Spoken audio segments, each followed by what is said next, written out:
have a plan for the people of my country. মনে করুন 2026 সালের 12ই ফেব্রুয়ারি বিএনপি ক্ষমতায় আসলো। কেমন হবে সেই বাংলাদেশ? টাইম মেশিনে আপনাদেরকে কিছুক্ষণের জন্য 2031 সাল পর্যন্ত ঘুরিয়ে আনবো। বিএনপি যদি কোনোভাবে ক্ষমতায় আসেই, তাহলে আমরা যে বাংলাদেশকে দেখব তার একটা প্রতিচ্ছবি আজকের অনুসন্ধানে তুলে ধরার চেষ্টা করা হবে।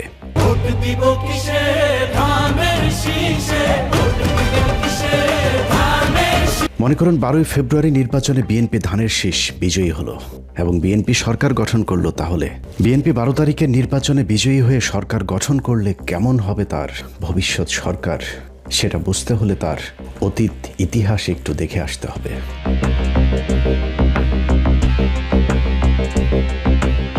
আওয়ামী লীগের 15 বছর ভোটারবিহীন নির্বাচনে ক্ষমতায় থাকার যে থিওরি, সেটার উদ্ভাবক ছিল বিএনপি। বাংলাদেশ স্বাধীনের পর প্রথম গণতান্ত্রিক নির্বাচন হয় 1991 সালে। সেই নির্বাচনে বিএনপি ক্ষমতায় আসার পর 1996 সালে প্রথম নির্বাচিত কোনো সরকারের 5 বছর পূর্ণ হয়।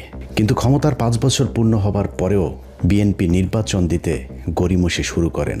ফলশ্রুতিতে জামাত, আওয়ামী লীগ সহ প্রধান রাজনৈতিক দলগুলো 1996 সালের 15ই ফেব্রুয়ারির সেই পাতানো নির্বাচনকে বয়কট করে।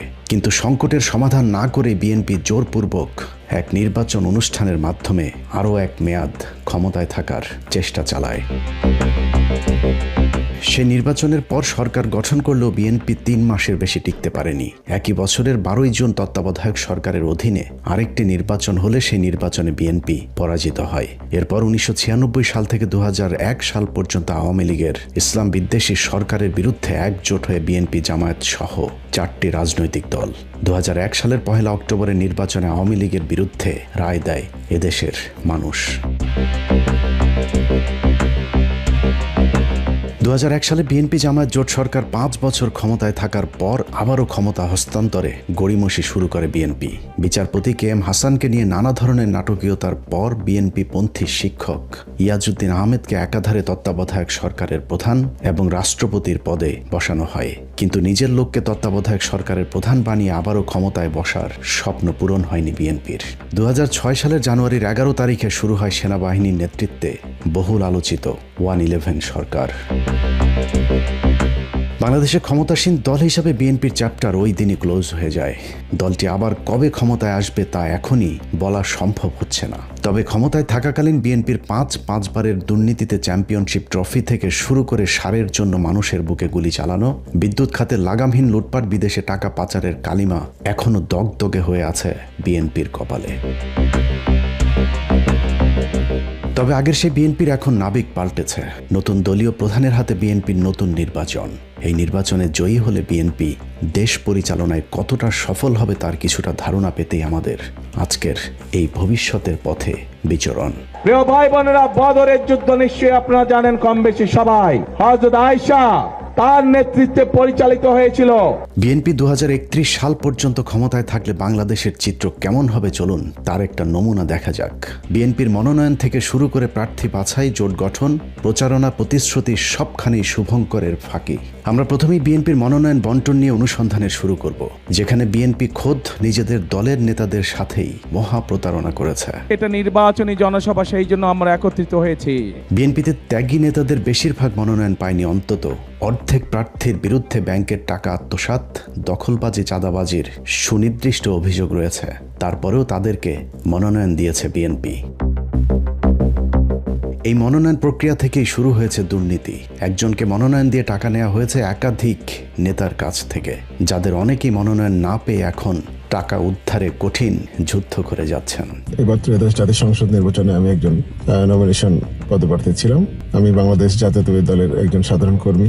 আমার প্রচারণা দেখে জনাব কয়সার আহমেদ, যুক্তরাজ্য বিএনপির সেক্রেটারি, উনি আমাকে যেভাবে হোক আমার নাম্বারটা সংগ্রহ করে এবং আমার সঙ্গে সে যোগাযোগ করে। সে আমাকে বলে যে উত্তরবঙ্গের নমিনেশনের, বাংলাদেশ জাতীয়তাবাদী দলের নমিনেশনের যে ফাইল তার কাছে, তো এই বাঘাচারকাটে একজন অভিভাবক দরকার। এই অভিভাবকের সন্ধানে তারা খুঁজতেছে, কিন্তু ভালো কোনো অভিভাবক পাচ্ছে না। তারা আমাকে পছন্দ করে চয়েস করেছে, সেটা আমাকে নমিনেশন দিতে চায়। তো পার্টি ফান্ডে আমাকে 3 কোটি টাকা দিতে হবে। সে জনাব তারেক রহমান খুব ঘনিষ্ঠ একজন কাছের লোক। So আমি বিশ্বাস করি এবং আমি তাকে 65 লক্ষ টাকা আমার আত্মীয় স্বজনের মাধ্যমে তার 2টা অ্যাকাউন্ট নম্বর দেয়, সে অ্যাকাউন্টে জমা করি। দেখলাম 1 মাস পার হয়ে গেল, পারে না। আমি বুঝতে পারছি সে পারেনি, সে আমার সাথে ফ্রড করেছে।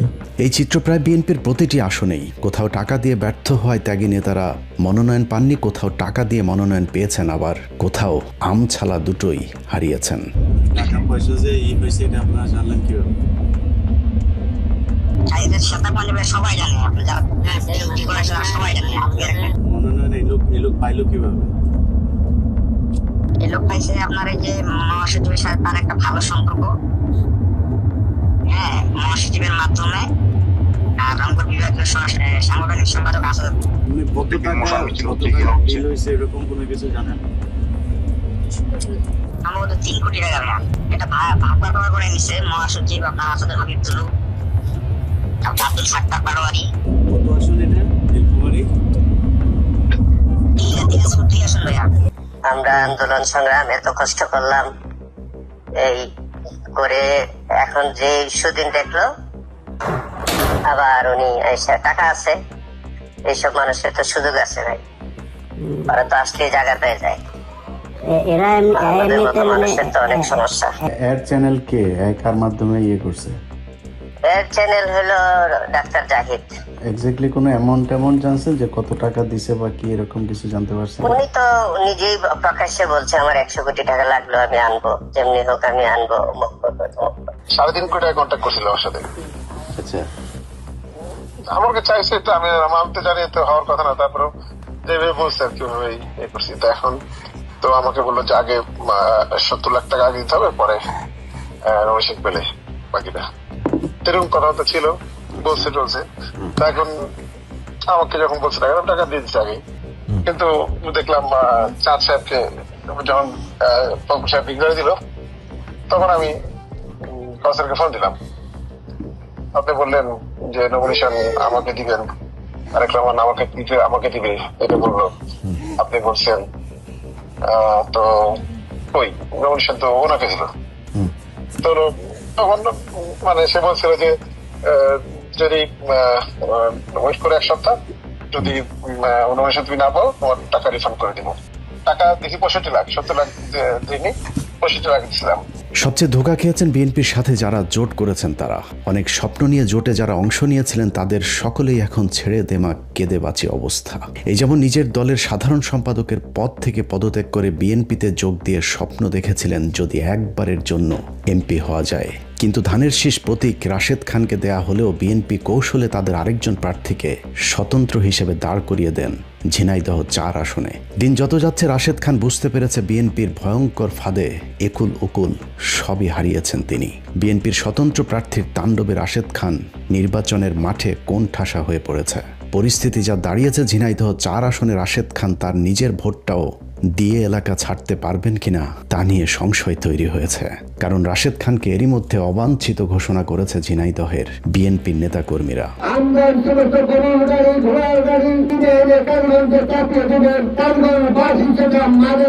একই অবস্থা গণ অধিকার পরিষদ নামে কথিত এই রাজনৈতিক দলের প্রধান নেতা নুরুল হক নুরুর আসনে যা শুরু হয়েছে তাতে যে কোনো সময় নুরুকে মেরে ফেলতে পারে এমন আশঙ্কা করেছেন ভাতারের আশায় লাং হারানো রাজনীতিবিদ নুরুল হক নুরুর অভিযোগ তার কর্মীদেরকে ধর্ষণও করেছে বিএনপির সমর্থকেরা। হাসান মামুন আমাদের কর্মীদের কি এই হত্যা করছে, রেপ করছে, বাড়িঘর জ্বালিয়ে দিচ্ছে, পুড়িয়ে দিচ্ছে, কয়েকদিন পরে হয়তো আমারও লাশ পাওয়া যেতে পারে। অথচ বিএনপি তাকে কথা দিয়েছিল ওই আসনে বিএনপির কোনো প্রার্থী থাকবে না। নুরুল হক গণ অধিকার পটুয়াখালী 3। নুরুর রাশেদের মতো কুলহারা কলঙ্কিনীর মতো ব্যর্থ হবার পথে আরেক রাজনীতিবিদ আন্দালিব রহমান পার্থ। এক দল এক নেতা আন্দালিব রহমান পার্থ নিজ দলের সবাইকে পথে বসিয়ে নিজে চেয়েছিলেন এমপি হতে, কিন্তু ভোলায় 1 আসনে পার্থকে দেয়া হলেও বিএনপি তাদের আরেকজন প্রার্থীকে কৌশলে প্রার্থী করে রেখেছেন। সূত্র জানিয়েছে বিএনপির পক্ষ থেকে কথিত বিদ্রোহী প্রার্থীকে বলা হয়েছে পার্থের লোকজনকে পিটিয়ে পাঠিয়ে যদি জিতে আসতে পারো তাহলে আবারও ফুলের মালা দিয়ে বরণ করে নেওয়া হবে। সেই আশ্বাসী ভোলা 1 আসনে প্রতিদিনই চলছে বিএনপি আর জোট প্রার্থী পার্থের দলের মাঝে রক্তক্ষয়ী সংঘর্ষ।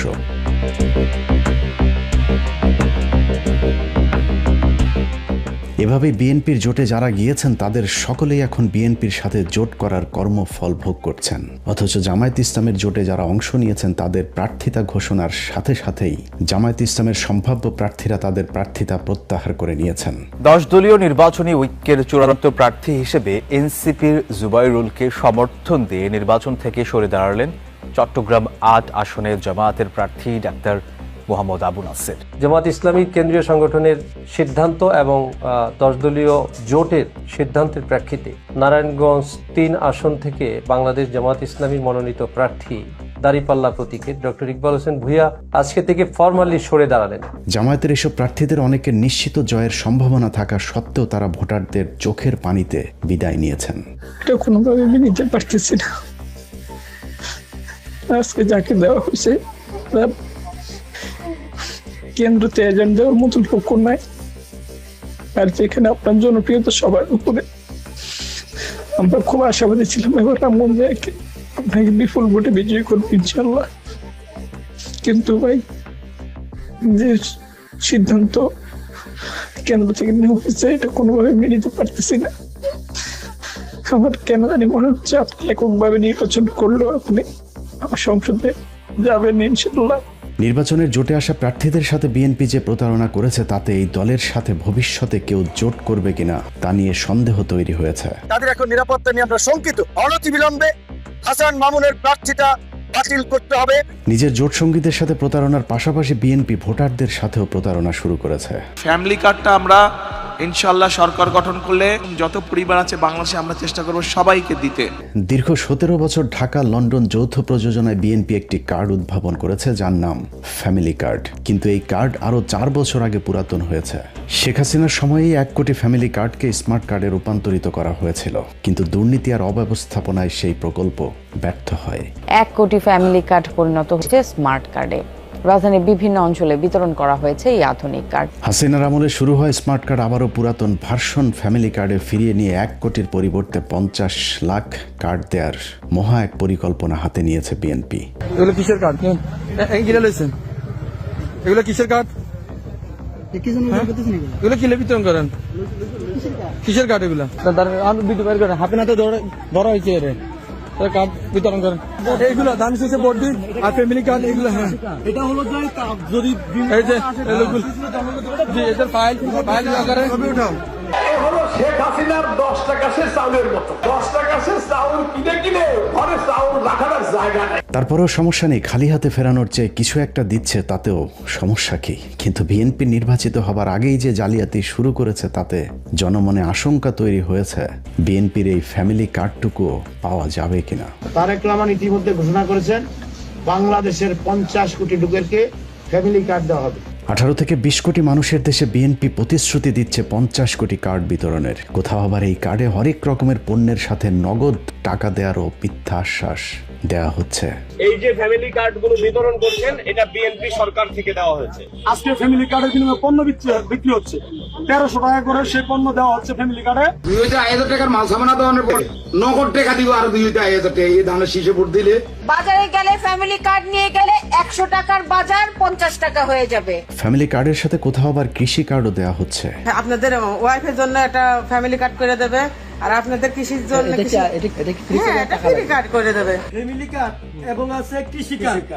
কৃষি কার্ডে কৃষি সরঞ্জামাদি যত আছে সার কীটনাশক সহ সবকিছু। এই কার্ড ব্যাংকে দেওয়ার সাথে টাকা দেবে, হয়তো 15,000 টাকা লাগবে 15,000 দিল, নাহলে 20,000 লাগবে 20,000 দিল। এই ফ্যামিলি কার্ডের মাধ্যমে আপনি 25 কেজি চাল কিনতে পারবেন, 1 কেজি নুন কিনতে পারবেন, একদম বিনামূল্যে বিনা পয়সা। আর যদি লোনের দরকার হয় ব্যাংকে যাবে, ওই তোমার আরএস খোতানো যাবে না, এসে খোতানো যাবে না, এই কার্ড ব্যাংকে দেওয়ার সাথে টাকা দেবে, হয়তো 15,000 টাকা লাগবে 15,000 দিল, নাহলে 20,000 লাগবে 20,000 দিল। জালিয়াতির এখানেই শেষ নয়, বিএনপির নেতাকর্মীরা বিভিন্ন জায়গায় গ্রামের সহজ সরল মানুষকে বোকা বানিয়ে ফ্যামিলি কার্ডের নামে তাদের কাছ থেকে হাতিয়ে নিচ্ছেন বিভিন্ন অঙ্কের টাকা। 200 টাকা নিছে, আরো 7 জনের কাছ থেকে মনে করেন 750 করে টাকা নিছে। চলে গেছে, কোন একটা ফ্যামিলির দেয় নাই, সে ভাইগে গেছে। আপনাদের কাছে কত করে টাকা চাচ্ছ? 100 টাকা। বিএনপির বিভিন্ন মিছিলগুলোতে বিরিয়ানির প্যাকেট আর টাকার প্রলোভন দেখিয়ে মানুষকে ভাড়া করে নিয়ে যাওয়া হচ্ছে, কিন্তু যেসব মানুষকে ভাড়া করে আনা হচ্ছে তাদের সাথেও ধোঁকাবাজি করেছে দুর্নীতিতে 5 বারের চ্যাম্পিয়ন এই দলটি।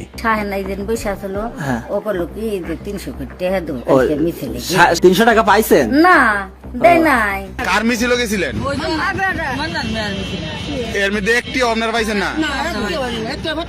বিএনপি তাদের নতুন প্রতারণার ফাঁদ পেতেছে আওয়ামী লীগ এবং সংখ্যালঘু ভোটারদেরকে ধরতে, কিন্তু বাস্তবতা বলছে তাদের সাথেও প্রতারণা করবে বিএনপি। কারণ 5 তারিখের পর আওয়ামী লীগের ব্যবসা প্রতিষ্ঠান দখল, মামলা বাণিজ্য, এমনকি সংখ্যালঘুদের জমি জায়গার দখলে নেতৃত্ব দিয়েছে বিএনপির নেতাকর্মীরা।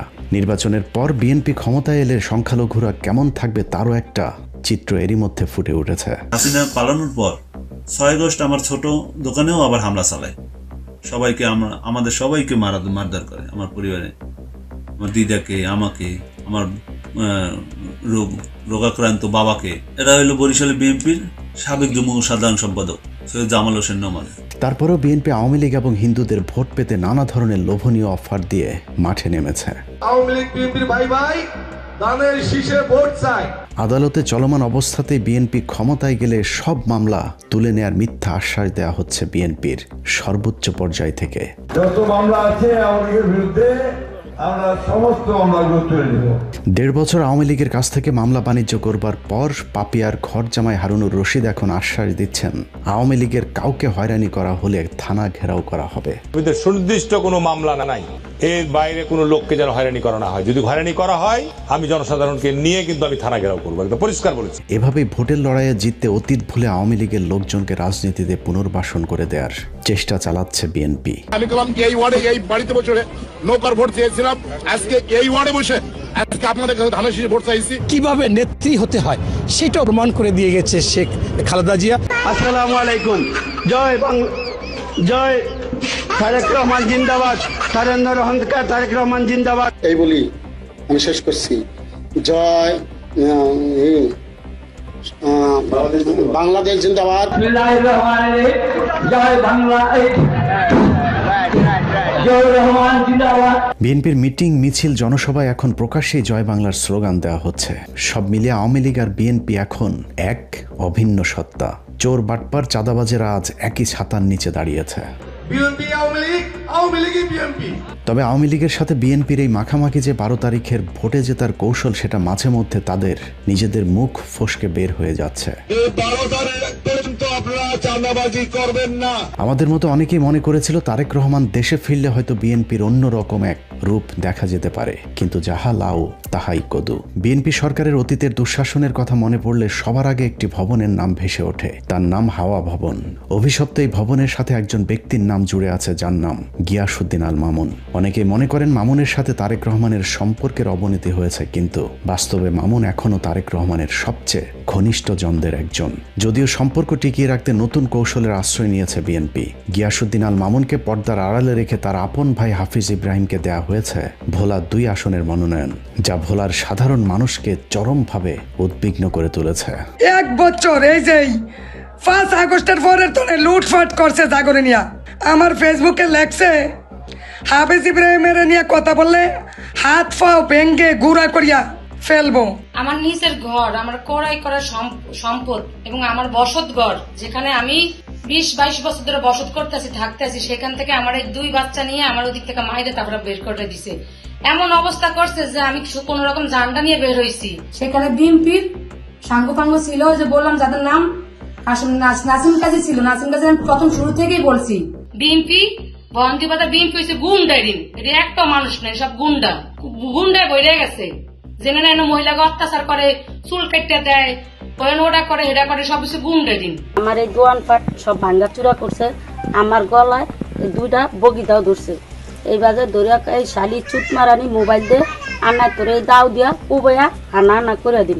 15 মিনিটসের কাছে আসা নথিতে দেখা যায় গিয়াসউদ্দিন আল মামুনের ভাই হাফিজ ইব্রাহিম তার স্ত্রী মাফরুজা সুলতানার সহ পরিবারের সদস্যের নামে কয়েকশো কোটি টাকার ঋণ খেলাপি রয়েছে। শুধুমাত্র ফার্স্ট সিকিউরিটি ব্যাংকেই খেলাপি ঋণ রয়েছে 106 কোটি টাকা। তারপরেও তার প্রার্থিতা বাতিল করা যায়নি, কারণ বিএনপির সর্বোচ্চ নীতি নির্ধারকদের চাপে ব্যাংক কর্তৃপক্ষ এবং নির্বাচন কমিশন হাফিজ ইব্রাহিমের প্রার্থিতা বাতিল করার সাহস দেখায়নি। পর্দার আড়ালে থাকা গিয়াসউদ্দিন আল মামুনের ক্ষমতাকে কাজে লাগিয়ে হাফিজ ইব্রাহিম ভোলায় এক ত্রাসের রাজত্ব কায়েম করেছেন। এমনকি বিএনপির সম্ভাব্য যেসব প্রার্থী মনোনয়নপত্র তুলতে চেয়েছিলেন তাদেরকেও এলাকাতেই ঢুকতে দেয়নি হাফিজ ইব্রাহিম। কিছু সন্ত্রাসী, আমি যতটুকু জানি, ওনারা হাফিজ ইব্রাহিমের পক্ষে স্লোগান দিয়ে ওদের উপরে হামলা চালায়। ভোলার বোরহানউদ্দিন এবং দৌলত খান উপজেলার বাজার ও নদী ঘেঁষা চরগুলোকে কেন্দ্র করে ব্যাপক চাঁদাবাজির অভিযোগ উঠেছে গিয়াসউদ্দিন আল মামুনের ভাই হাফিজ ইব্রাহিমের বিরুদ্ধে। স্থানীয় সূত্রগুলো জানিয়েছে উপজেলায় অন্তত 30টির বেশি বাজার ও একাধিক চর এলাকা থেকে তিনি ও তার অনুসারীরা মোটা দাগে প্রতি মাসে 50 কোটি টাকার বেশি চাঁদা আদায় করছেন। বাজার ইজারা, ফসল উৎপাদন, পরিবহন ও বর্গা জমির নামে এই চাঁদাবাজির ফলে সাধারণ ব্যবসায়ী এবং কৃষকদের উপর বাড়তি চাপ সৃষ্টি হয়েছে। এর বাইরেও কৃষকদের বাড়ি থেকে হাঁস, মুরগি, গরু জোরপূর্বক ধরে নিয়ে যেয়ে খেয়ে ফেলার অভিযোগ উঠেছে হাফিজ ইব্রাহিমের অনুসারীদের বিরুদ্ধে। রুবেলাদারে আমাকে হাঁস, মুরগি, গরু, ছাগল, ভেড়া লইয়া যায়, আমরা জিগাইলে ককা হাফিজ ইব্রাহিমে কইছে। হাফিজ ইব্রাহিমের দয় দিয়ে আমার উপর এত অত্যাচার করে, আমাকে ছাগল যা আছে সবই লিয়ে যায়। আমাকে তো টেয়া খোঁজে, গাছের টেয়া দিতাম, আমরা গাছ টেয়া দেই না দেখিয়া এই আমার উপর অত্যাচার করে হাফিজ ইব্রাহিমের অনুসন্ধানে জানা যায় বোরহানউদ্দিন উপজেলার বোরহানউদ্দিন বাজার, কুঞ্জিরহাট বাজার, কালীরহাট, চৌমোহনীর হাট, শিকদারহাট বাজার, মানিকারহাট, মুন্সিরহাট, আলিমউদ্দিন বাংলা বাজার, মোল্লারহাট বাজার, গফুরগঞ্জ বাজার সহ কুঞ্জিরহাট, বোরহানউদ্দিন ও বোরহানগঞ্জ বাজার থেকে 1 কোটি টাকার বেশি চাঁদা তোলা হচ্ছে। মনে করেন আমরা কোনো মাস্টার পাই, এটা কারা এনে হালুদ্দিন ওরা চাইবে কেন আইসি ওরা জিগাম ভাই তুই কারেন্ট দিয়ে আমাকে ব্যাকের কিছু নষ্ট করিস কে এই বিদায় এই ধরেন ওরা আইয়া বিসিআর এই ফিটান আরম্ভ না করছে। বোরহানউদ্দিনের পাশের চরগুলোর মধ্যে চর শরীফাবাজ, চর রামকানাই, চর গিরিশ, পাতার চর, ধারিয়া সাকুচিয়া, বয়ার চর, রিভার ব্লক ও চর কলাগাছিয়ার মানুষ যেন অত্যাচারী এক জমিদারের অধীনে প্রজা হয়ে বাস করছেন, যে কারণে এই আসনটিতে দাঁড়িপাল্লার প্রার্থীর ভূমিধস জয়ের সম্ভাবনা তৈরি হয়েছে। ফলশ্রুতিতে ভোলাতেই সবচেয়ে বেশি হামলার শিকার হচ্ছেন জামায়াত প্রার্থী অধ্যাপক মাওলানা নজরুল ইসলামের অনুসারীরা। এভাবে বহর করতেও দিবেন না, বহর না বহর দিলে মাত্র হাফিজ ইব্রাহিম দিবে। একই অবস্থা দেশের প্রায় সব বিএনপির প্রার্থীদের। বিএনপি যেন বেছে বেছে অবৈধ টাকার পেশি শক্তির অধিকারী প্রার্থীদেরকেই বাছাই করেছেন। বিএনপি ক্ষমতায় আসলে এদেশের মানুষ কেমন থাকবে তা বোঝার জন্য আরেকটি আসন থেকে ঘুরে আসব, যেখানে ক্ষমতায় আসার আগেই মানুষের জীবনে নাবিশ্বাস তুলে দিয়েছে বিএনপি মনোনীত প্রার্থী শরীফুজ্জামান শরীফ আর তার ভাই টরিক। বাংলাদেশে যত দামি দামি লোক আছে, যত প্রেসিডেন্ট ছিল, যত মন্ত্রী ছিল, এমন কেউ নাই আমার দরবারে যায় নাই, এমন কোন পার্টির নেতা নাই আমার কাছে যায় নাই। চুয়াডাঙ্গা 1 আসন থেকে মনোনয়ন পাওয়া সাবেক চরমপন্থী নেতা শরীফুজ্জামানের বিরুদ্ধে চাঁদাবাজি, দখল, লুটপাট, এমনকি খুন ধর্ষণের অভিযোগ রয়েছে। শরীফের আপনি হলো মানে একটা বেহায়া, একটা কান কাটা, একটা নির্লজ্জ বেহায়া পুরুষ। ওর ইজ্জত শেষ হয়ে যাক, ওর বউয়ের ইজ্জত শেষ হয়ে যাক, তা নিয়ে ওর কোনো মাথা ব্যথা নাই। বক্তব্য দেয় নারী শরীফুজ্জামানের সাবেক স্ত্রী, যাকে গোপনে বিয়ে করে কিছুদিন ভোগ করার পর শরীফুজ্জামান ছুঁড়ে ফেলেছেন। শরীফ আমাকে ওই যে লিডার তারেক রহমান নিজেই ভালো না, শুধু কে কথা বলছে, আরো কত কিছু বলছে। থানার মধ্যে আমাকে বলছে আপনি তারেক রহমানের কাছে যাই কি করবেন, বা ফখরুলের মহাসচিবের কাছে যেয়ে কি করবেন। ওই দিনও থানায় আমাকে বলছে এবং সার্কেল এসপির সামনে বলছে। তারেক রহমানকে জিজ্ঞাসা করবো, সার্কেল এসপি তো পুরো ওদের হয়ে কাজ করছে। 5 আগস্টের পর নিজের অবস্থান পরিবর্তনের সাথে সাথে নিজের স্ত্রীও পরিবর্তন করেছেন। নানাভাবে ওই নারীকে মুখ বন্ধ রাখার চেষ্টা করে ব্যর্থ হবার পর মিথ্যা স্বর্ণ চোরা কারবারের মামলায় জেলে পাঠিয়েছে শরীফ।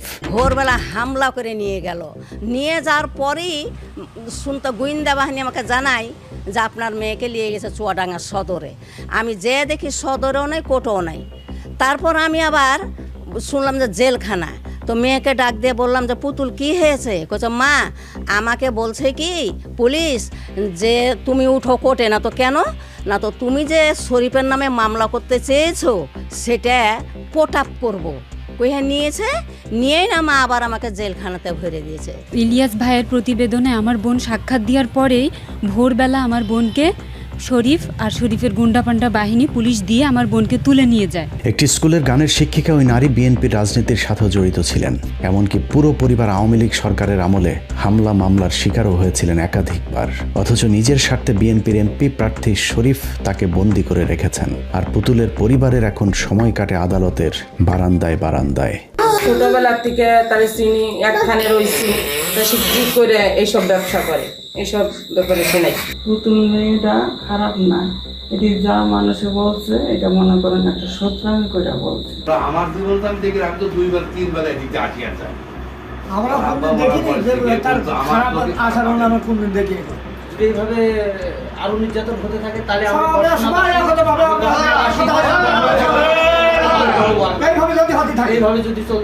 যে মামলায় পুতুল নামের ওই নারীকে জেলে পাঠানো হয়েছে, সেই মামলার প্রধান আসামি জনৈক আসমা বেগমের পরিবার জানিয়েছে আসমার সাথে শরীফের সাবেক স্ত্রী পুতুলের কোনো সম্পর্ক নেই। জি না, আমার ওয়াইফও পুতুলকে চিনে না, বা আমরা আমার ফ্যামিলির কেউ পুতুল নামে কাউকে চিনে না। আমরা পুতুল বলে কোনো মেয়েরই চিনি না, আমরা এখন যা পুতুল কিনা আমরা চোখেই দেখলাম না তারে। এভাবেই চুয়াডাঙ্গা 1 আসনের বাসিন্দারা যেন এক মগের মূল্যকে বাস করছেন। দখল, চাঁদাবাজি এই জনপদের মানুষের কাছে এক নিত্যকার ব্যাপার হয়ে দাঁড়িয়েছে। আবার থানায় কি জমা দিয়ে আসবো, বুঝেছিস? আধা ঘন্টা 20 মিনিটের ভেতরে কি করবি কর। ক টাকা দিতে হবে ভাই? তুই থানায় বসিস, তুই থানায় বসিস শোনা জাহিন ভাই, তুই ক টাকা পারবি বল?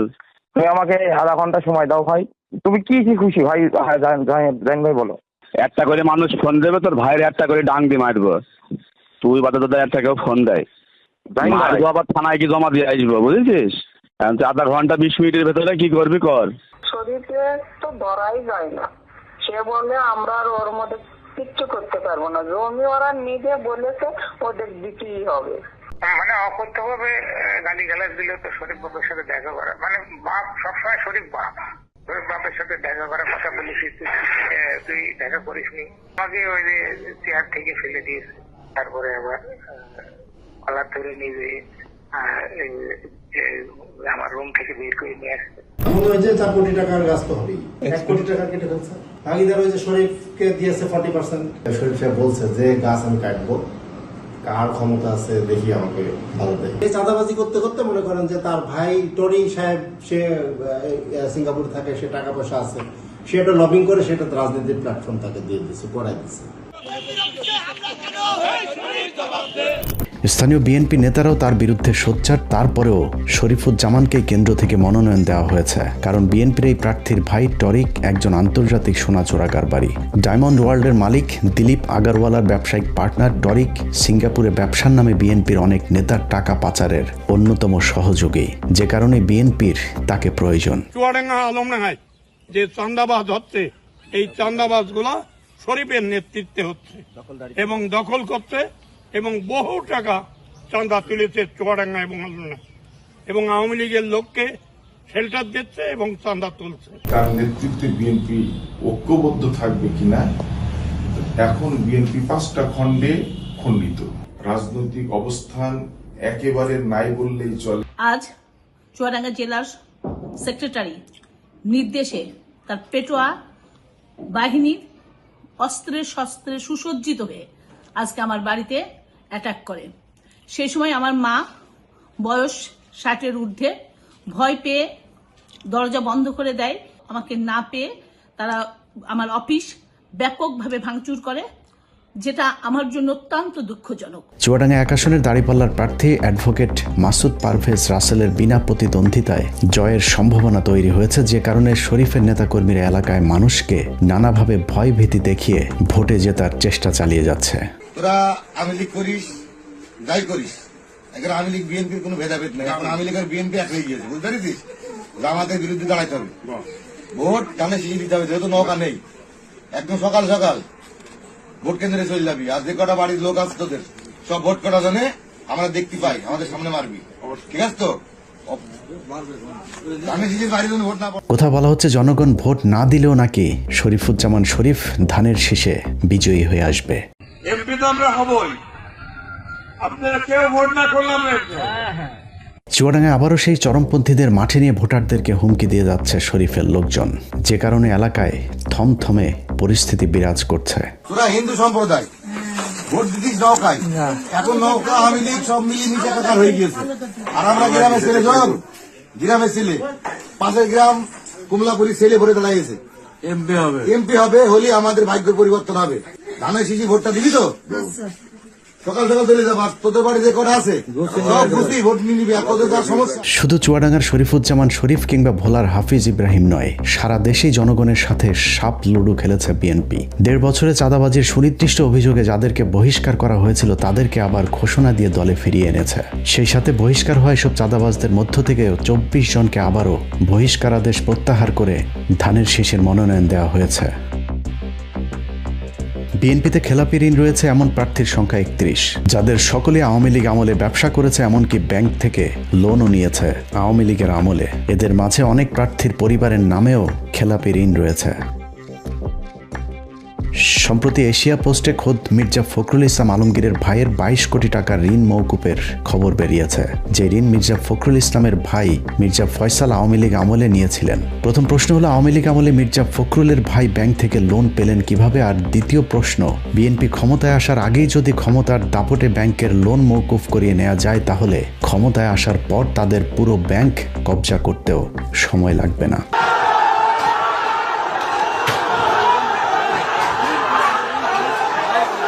সারা দেশের বাস্তবতায় দেশের অস্তিত্বের প্রশ্নে মানুষ এখন দাঁড়িপাল্লার পক্ষে। বাংলাদেশের মতো তৃতীয় বিশ্বের দুর্নীতিগ্রস্ত একটি দেশের রাজনৈতিক দল হয়েও জামাত ইসলামের নেতাকর্মীরা যেভাবে নিজেদেরকে দুর্নীতি চাঁদাবাজ মুক্ত রেখেছেন তা মানুষকে চরমভাবে উদ্বেলিত করেছে। প্রতিপক্ষের এই জোয়ার ঠেকাতে বিএনপি সন্ত্রাসের পথ বেছে নিয়েছে।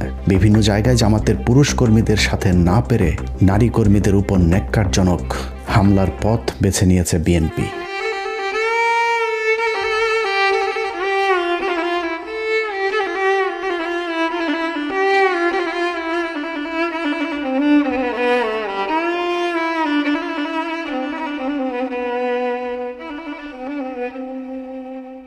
বোরকা পরা নারী মানে বিএনপি তাদের প্রতিপক্ষ ভাবতে শুরু করেছে। এ যেন আওয়ামী লীগের ভয়ঙ্কর রূপ বিএনপির উপর ভর করেছে। যদি কোনো বোরকা টোরকা দাড়ি যদি দেওয়া হয়, সন্দেহ হয়, সেখানে ধরে ফেলবেন। আমাকে মারিছে, আমার পাশে আমার রত্নাপা ছিল, ওনার বুকে 2টা কিল মারিছে। তারপরে শাহানাজ আপা, আমার মুসলিম আপা, নুরুন নাহার আপা, মানে আমাদের সবাইকে এক কথায় মারিছে। নিজেরাই মা বোনদের উপরে হামলা করে, বিভিন্ন জায়গায় নারীদের হিজাব টেনে খুলে ফেলে। এইরকম সাহস বাংলাদেশে যাতে আর কেউ না করতে পারে, তার জন্য আমার মা বোনেরা ঐক্যবদ্ধ থাকবেন ইনশাআল্লাহ। শুধু ভাইদের গায়ে না, আমাদের মায়েদের গায়েও তারা হাত তুলেছে, আমরা তার তীব্র নিন্দা জানাই। ওরা কি মায়ের পেট থেকে জন্ম নেয় নাই? ওদের ঘরে কি মা বোন নাই? মা বোনদের প্রতি সামান্য সম্মান দেখানো, নিশ্চয়ই তারা পরিবার থেকে সেই শিক্ষা পেয়েছে। যদি না পেয়ে থাকে, এটা দুর্ভাগ্য। দীর্ঘ 15 বছরের দুর্বিষহ এক কালো রাত পেরিয়ে দেশের মানুষ তাদের ভাগ্যাকাশে নতুন এক সূর্য দেখার স্বপ্ন দেখেছিল, কিন্তু সেই আলোর মাঝে কালো মেঘ হয়ে দাঁড়িয়েছে বিএনপি নামক এক অন্ধকার দানব। যে পর্যন্ত আপনার ভোট কেন্দ্র থেকে ভোটের বিপ্লব না আসবে, সেই পর্যন্ত আমরা ভোট কেন্দ্র ঘেরাও করে রেখে কেন্দ্র থেকে ডিক্লার নিয়ে তারপরে আমরা উপজেলায় অবস্থান করব। অনেক তাজা প্রাণের বিনিময়ে অর্জিত এই স্বাধীনতা রক্ষায় আবারও সবাইকে এক হতে হবে। দুর্নীতি, দুঃশাসন, চাঁদাবাজি, সন্ত্রাসের বিরুদ্ধে আপনাকেই রুখে দাঁড়াতে হবে। আপনার মূল্যবান ভোটে নির্ধারিত হবে এদেশের ভবিষ্যতের গতিপথ। সিদ্ধান্ত নিতে ভুল করলে আবারও অন্ধকার নেমে আসতে পারে এ জাতির ভাগ্যাকাশে। দিন বদলের এক মাহেন্দ্রক্ষণে ইতিহাসের সাক্ষী হতে সত্য আর সুন্দরের পক্ষে রায় দিন। ভোট দিন দাঁড়িপাল্লায়। সন্ত্রাস, চাঁদাবাজের প্রতীক ধানের শীষকে না বলুন। আল্লাহ হাফেজ।